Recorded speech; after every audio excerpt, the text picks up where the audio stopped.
Hi everyone, welcome back to another Pokemon trading card game. Today we have a match between Dustin on the left and Treynor on the right.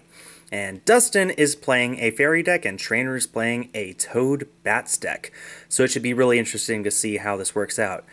We've been seeing Bats played in a lot of variations of decks recently. We've seen it, I think most famously in Landorus decks. Basically, it's just Landorus, maybe a Lucario or a Hawlucha, and then Bats on the bench. Treynor's playing a variation that features Seismitoad. So, yeah, it should be interesting to see how this goes against Dustin's Fairy deck. And Dustin has a tech that is Malamar EX. With Malamar EX's Hypnotic Gaze, I believe is its ability.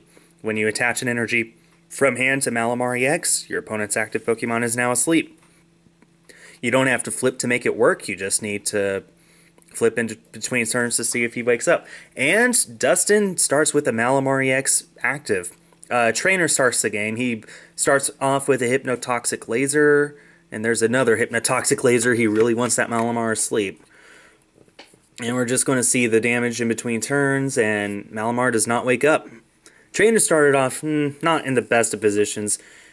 He only started with 2 Zubats, and he wasn't able to play a supporter or get new Pokemon into play. Dustin put a Fairy Energy on that Malamar EX, and right away we see the Zubat fall asleep. Even when Malamar is asleep, or if it has a special condition of any kind, it's also poisoned, well, that doesn't shut off its ability. It can still use it. So we see a Professor Juniper from Dustin's end. He plays a Seismitoad EX and uses a Professor's Letter to get 2 Fairy Energies. The beautiful holographic Fairy Energies that you can only get from the Treynor kit featuring Xerneas and Yveltal. They are very nice and very valuable. So we're going to see the sleep flip from both players, and they're both awake now. Dustin has 2 damage counters now thanks to the poison, and there goes another 2 onto the Spritzy thanks to Stinky Bite. The ability from Golbat, when you evolve it from your hand, then place 2 damage counters on one of your opponent's Pokemon. We see the double colorless energy go onto Golbat, interesting, and now we see the N from Treynor's side. Makes one wonder if he had that last turn and he just decided not to play it since he had the Golbat in his hand, or maybe he top-decked it this turn. Either way, we do see it now. Both players get 6 prizes. No, 6 cards because they both have 6 prizes. We see the Seismitoad from Treynor's end, and we're just going to see the poison, and I'm not sure what Golbat's attack is, I apologize, but we do see Golbat's attack for 10, and the poison adds another 10. Oh, it does 10 to every Pokemon on your opponent's side, so it does 10 to Malamar, 10 to Spritzy, and 10 to Seismitoad. And we see Dustin use an Ultra Ball to get a Keldeo EX. The Keldeo EX can rush in. We see the Aromatisse, the Mewtwo, the Keldeo hit the bench. Keldeo X can rush in, getting rid of the poison, and if Malamar's was asleep, then it could get rid of the sleep too. And there's another Juniper. We could see the Fairy Garden here, so if Keldeo had a Fairy Energy on it, then we're going to see a lot of stuff going on. We see the attachment to Malamar, putting the Golbat to sleep. The Fairy transferred to Keldeo, so it can rush in and then retreat for free into Seismitoad, and then another Fairy transfer to the Seismitoad, and the Quaking Punch for 30. Golbat's awake, but now Treynor cannot use any items. And on top of that, we also saw the Head Ringer hit the Seismitoad. I apologize that this is sped up so fast. I still have that video limit until June, so I can't wait for that to lift. And then I can show these in real time, give myself a bit more time to commentate. Anyway, we do see the double colorless energy go on to Seismitoad. Headringer is on it though, which means it requires 1 more energy to attack. We also saw the evolution into Crobat, and the 3 damage counters went onto... I'm not exactly sure where it went, but we do see Crobat's attack, which does 30 to one of your opponent's Pokemon, maybe even 3 damage counters, one of those, and knocking out the Aromatisse. So now Dustin doesn't have Fairy Transfer anymore, and Treynor has a prize. That doesn't mean that Treynor's in a good position, though. His Crobat is active, and while he can always retreat, the Seismitoad is not powered up to start using Quaking Punch, and until it does, Dustin can use items to his heart's content. We're going to see the VS Seeker for the N. He decided to go for that instead of benching his Jirachi, probably because Jirachi would be an easy target for those bats. It's a very fragile EX. That's one downside of running it, is it only has 90 HP, which means it can be hit by a lot of things relatively easily. But anyway, we do see the N, and Dustin gets 6 cards, Treynor only gets 5. We see the Muscle Band onto Seismitoad, so now Quaking Punch does 50, putting that Crobat up to 80 damage altogether. And we do see the Jirachi EX from Treynor's side. He could get an N, he's going to get a Professor Juniper. Of course, Juniper and Sycamore, Professor Juniper, Professor Sycamore do the exact same thing, but the rule is you can only use one of them in your deck, not both. It's just one of those rules to keep people from running too many or from getting things a little confusing during gameplay.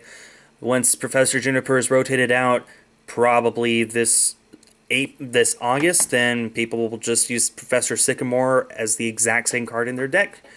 We see the Burbank City Gym go down, and we see Crobat's attack, putting 30 onto the Seismitoad. And Dustin has a lot of energy in his hand. He attaches one double colorless energy to Mewtwo, but I see another one in his hand probably too. We see the VS Seeker for Colress, and he's going to play the Colress for, unless the camera angle's off, 7.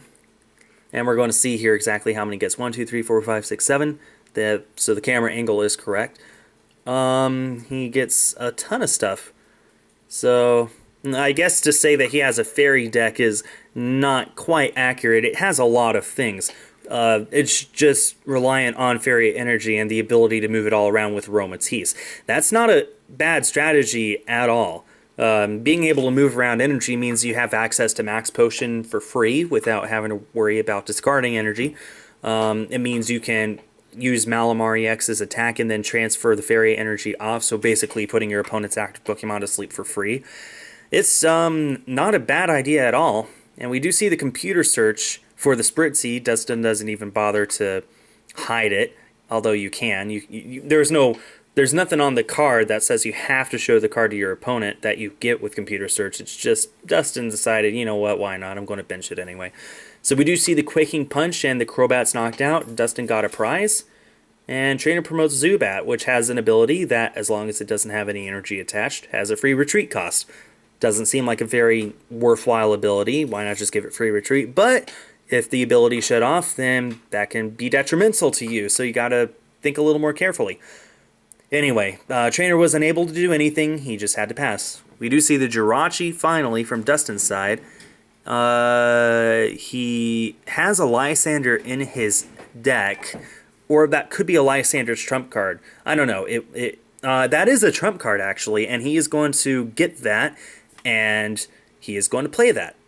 And they're both going to make sure that there are no trump cards in their own discard piles. The card states that you have to shuffle all cards in, excluding Lysander's trump card, and if there are any other trump cards in either player's discard pile, those have to stay.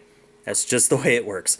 Of course, you can always get them back with VS Seeker, or with an attack or an ability that puts a supporter back into your deck, but otherwise it stays in the discard pile. It cannot shuffle itself back in. We see the Quaking Punch, and then Treynor passed, and now it's Dustin's turn just like that once more. We see the Crushing Hammer, and, well, he could Quaking Punch here again, but maybe he doesn't want to. Although, keeping the item lock up does seem to be really helpful to him, so he's just going to Quaking Punch for 50, and there's the N from Treynor's side. Both players getting 5 now, because both players only have 5 cards left in their prizes. So, depending on what they get here, if Treynor gets a double colorless energy, he can finally start to attack. We'll just have to see what both players get. Treynor cannot play items, so he'd like to draw into as few of those as possible. He does get the Burbank City Gym. Quaking Punch does not shut off stadiums or supporters, just items, so he can play the Burbank, get rid of the Fairy Garden. And we're going to see Professor's Letter from Dustin's side for 2 Fairy Energy. Treynor has not been able to attack now for quite a few turns. And there's the energy going down on the Malamar. Now Seismitoad is asleep. Treynor's just not having a good day. He can always make a comeback, but it's an uphill battle, that's for sure. We see the flip and the heads, so Seismitoad is awake, but it has 100 damage on it. It's not very good. There's the trump card once more. And as I pointed out earlier, Dustin keeps his trump card right there in the discard pile. So yeah, it's an uphill battle for Treynor, but maybe he can manage something, putting all of those resources back into his deck. We'll just have to see. So other than that, he can't do anything, so he has to pass once more. That's just not fun. We see the energy go on to Malamar again, Seismitoad's asleep again, and the Quaking Punch. Seismitoad only has 30 damage, or 30 HP left, and it's asleep. And now we're going to see the end from Treynor's side. Maybe he can pull off a miracle here. If he runs, well, I was going to say AZ, but he'd need to wait a turn for that anyway. He cannot play another supporter because he played that in already. That is the problem.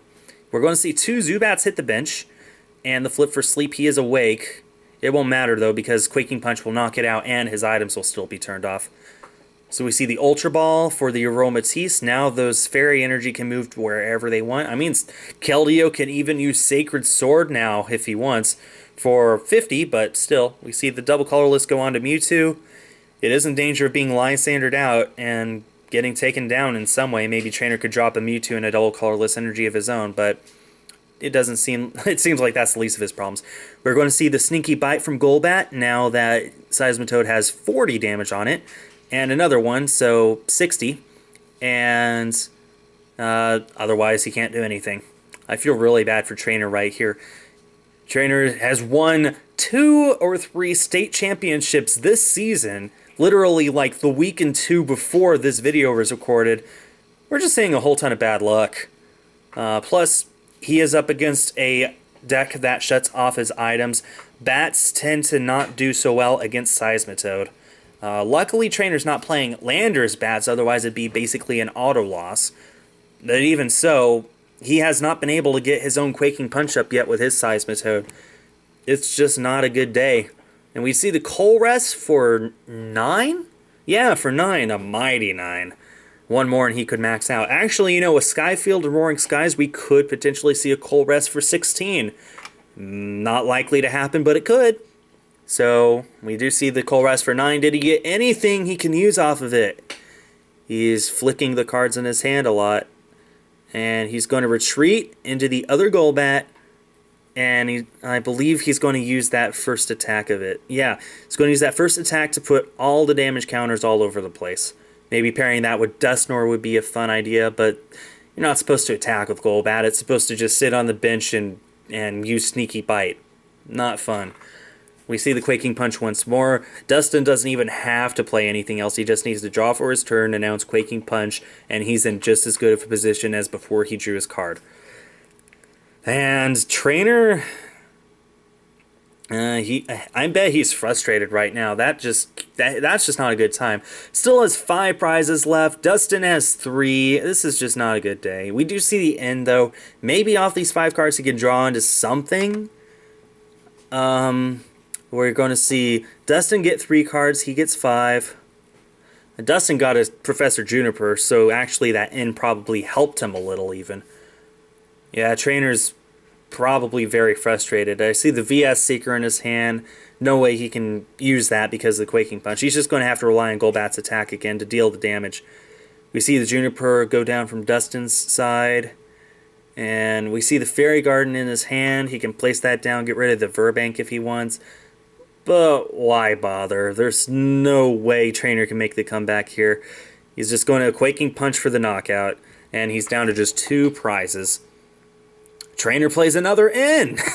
Wow. So now Dustin maybe thinks, ooh, maybe I should have played that Fairy Garden. One less thing for me to draw into. But once again, does it really matter? Treynor gets 5 cards. Dustin gets 2. And yet Dustin is in the best of positions. Treynor is just going to look through his cards.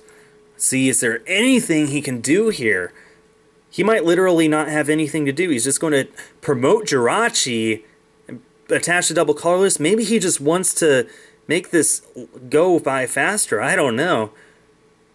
So we see Dustin. Actually, Treynor just concedes. He just starts picking up his cards saying, you know what, you win. Well, I hope you all enjoyed this video. Even though it was one-sided in Dustin's side. That was a fun match. Thanks everyone for watching, and stay tuned for more.